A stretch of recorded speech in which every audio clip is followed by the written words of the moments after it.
11 children's hospitals is what we're talking about possibly spending on a rail line. There's lots of airports around the world, you know, that don't have dedicated rail links. I think this is going to be transformational for Dublin. I really do. I think this is going to... It's good from a carbon emissions perspective as well. It's not going to be just tourists that use this. It's going to be people like me going to Dublin Airport who use it. I think that's going to be really, really positive. Could you not just get the train to Clongriffin and then get a different line from Clongriffin out to Dublin Airport?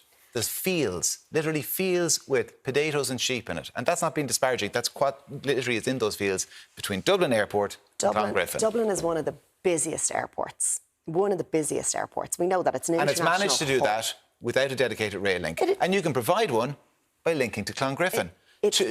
11 children's hospitals is what we're talking about possibly spending on a rail line. So firstly, we don't have the budget. We're going to go to public procurement. I think it's really important, and that's exactly what today was. It was a strong signal to investors, to the market, to companies who are going to be bidding for this business, that we are serious about doing this. And that is the bottom line. Government are serious about providing the metro. What tenders would make you think, no, actually, we're not going to pay that? I don't have an upper limit on this because this isn't my decision. No, you've got a view, though. I'm just asking your view. If it came back as, say, what the Department of Transport themselves acknowledged might be the upper limit, 23 billion. If it came back at 23 billion, would you think, you know what, let's do it? I'm not going to speculate on...